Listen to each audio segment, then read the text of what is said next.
Augustus, great to see you. Thanks for being with us here today, and thanks for facing so many of the questions that have come your way over the last couple of days and the last week. You have appeared with Tim Pool, Dinesh D'Souza, Steve Bannon. You're here today with me to take these issues head on. So let's start with what cloud seeding is. Would you talk to me about that versus the other forms of weather modification? Absolutely. So cloud seeding is a technology that was invented in America in the 40s for the sake of creating more water in times of drought, be that in the form of enhancing snowpack or water and rain to recharge reservoirs or aquifers that are being depleted. It's something that we've known about for a long time, that we have longitudinal safety data on, that I'm happy to express transparently and give to the public consistently. Now, cloud seeding often gets conflated with another technology that's called solar radiation modification, or SRM.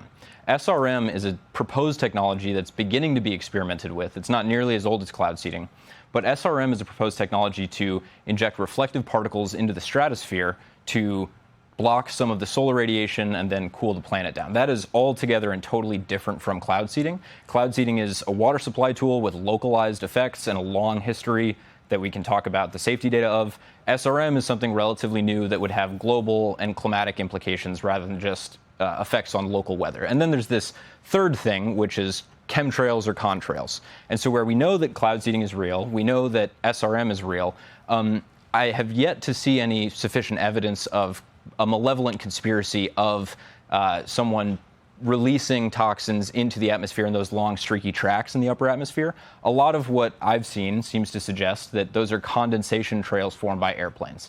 Now, regardless of whether those are condensation trails or chemtrails, and I am entirely open to people presenting evidence of them being chemtrails of some kind, despite not believing them to be that now, if you see a long streak in the sky, that has nothing to do with cloud seeding, which relies on existing big puffy natural clouds raining a little bit more. Okay, we talked about the process of cloud seeding. Let's focus in on cloud seeding. This is, in your company's most frequent usage, putting silver iodide into clouds, targeted clouds, which you use radar to target these clouds, that you think could produce moisture but haven't yet. And you've talked extensively on many of these shows, like the Sean Ryan Show, about you've studied silver iodide. You know the effects of silver iodide. Is this safe? Absolutely it is, and thank you for asking. So silver iodide in cloud seeding, right? We use about 50 grams per operation. That's something like 8 to 10 Skittles worth, and that gets distributed over hundreds of square miles, right?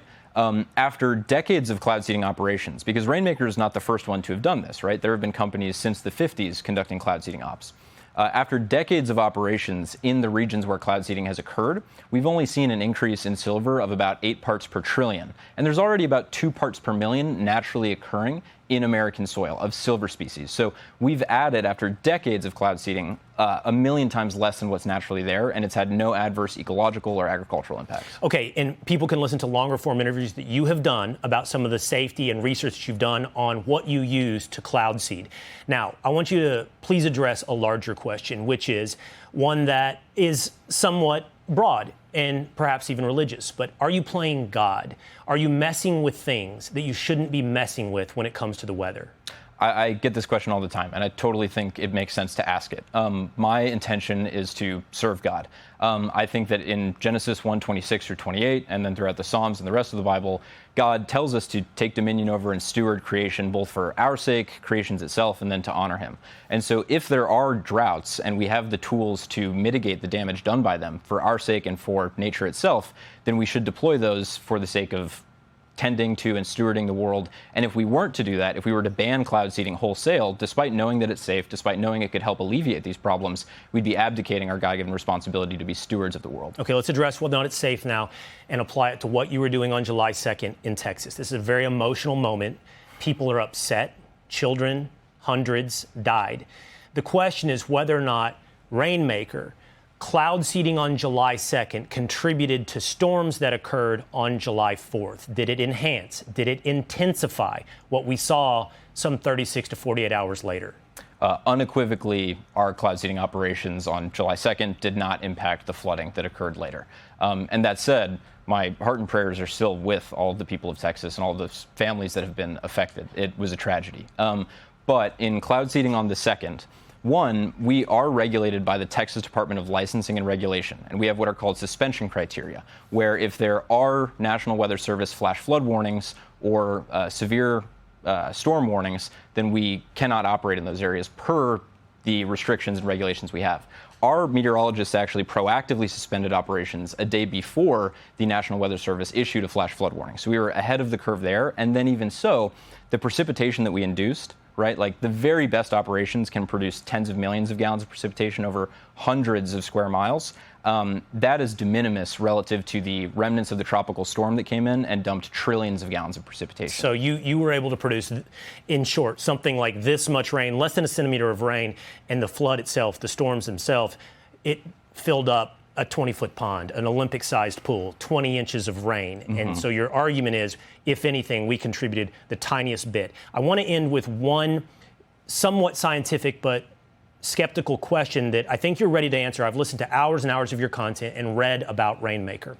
And the question is the silver iodide that you put into the atmosphere localized to one cloud, capable of remaining in the air, and as a new storm system moves in, supercharging that storm system? Could that have happened in Texas? So supercharging, no, absolutely not. Remaining in the atmosphere, no, not that either. When you seed the clouds themselves, when you disperse the silver iodide into it, and then it precipitates, that aerosol, that particulate precipitates down and out within the course of hours. Now, if you were to just disperse aerosol into open air, then it could persist longer. But one, we were seeding clouds rather than dispersing it just in the open atmosphere. And two, any amount that would have remained in the ensuing days and hours from our operation would have been so radically diffuse that it have been lower in concentration than just the background dust. So it either produces rain within an hour or two, or it dissipates within, I've heard you say, something like 12 to 20 hours, meaning some 36 to 48 hours once the storm moves into Texas, your silver iodide would no longer be part of the equation? No, not at all. All right. Augustus, I think you have been very upfront and open addressing things on X and appearing on as many programs as you can be to talk about this issue. I know with my history through dealing with the things that affected Lahaina Maui, how accuracy is very important in what happens with these natural disasters, and we appreciate you contributing to that accuracy and answering direct questions here today. Thank you. I plan to continue to do so and hope that in being transparent, we can build some trust around the science and the operations.